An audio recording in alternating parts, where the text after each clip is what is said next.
I'm Dusty. I'm Julia. And we're going to Africa. I was going to say Molly. I'm Dusty. And I'm Julia. And we're going to Africa. Yep. It's going to take a few cuts. When me and Dusty weren't even dating and we were just friends, I told him, I want to go be a missionary nurse in Africa. He's like, that's great, you go do that. I mean, we weren't together, so he's like, awesome, cool, you go. So Ken came back to me and I thought, oh man, this is gonna burn me. He was kind of like, well, what am I gonna do over there? The thing that really spoke to me though, there was a time when I was sitting watching TV. Well, I was sitting there and there was something on TV about Africa and just the turmoil and the different disasters that are going on there. It was American Idol Gives Back. It was that first year when they did all the stuff for Africa and they had Bono on there. And like these kids on there just seeing what they had and what they didn't have. And I'm sobbing just like a little kid, man, it was horrible.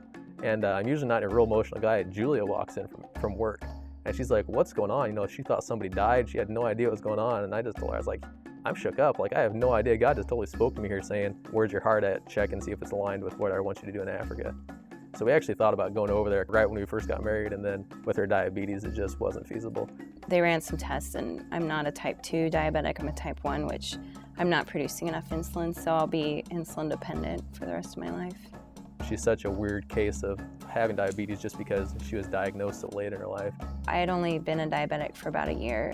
Because I am on insulin, sometimes your sugars can get really low, extremely low where I wasn't making sense. And so you look at that and you're saying, well, why would I want to put my wife in that situation? It is kind of a risk, but at the same time, we prayed and we fasted and we felt like the Lord just really said, I will take care of you. And He provided me with an endocrinologist who's wonderful, and she's willing to help me keep my sugars under control and have emergency plans for it if an emergency should arise. This is right, this is good, I know it because He's challenging my faith. He wants us to just trust Him because He'll give us the details later.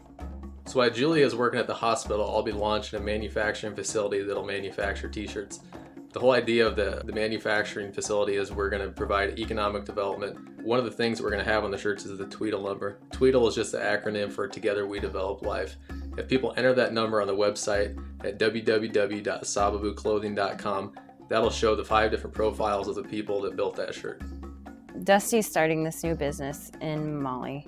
For the longest time I thought, God, why the heck am I making t-shirts for a living? I didn't go to college for screen printing, and you don't go to college to work with t-shirts. I knew the finishing part of it, but how you take fabric and make that into a t-shirt, I've got no clue.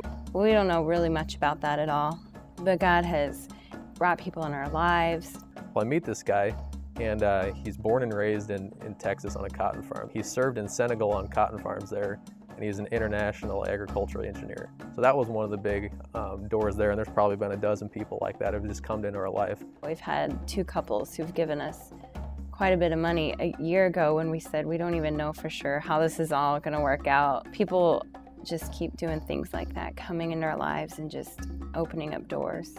And what I hope God uses us for is to go over there, set up this place where like the spiritual bottom line is actually viewed as more important than the financial bottom line.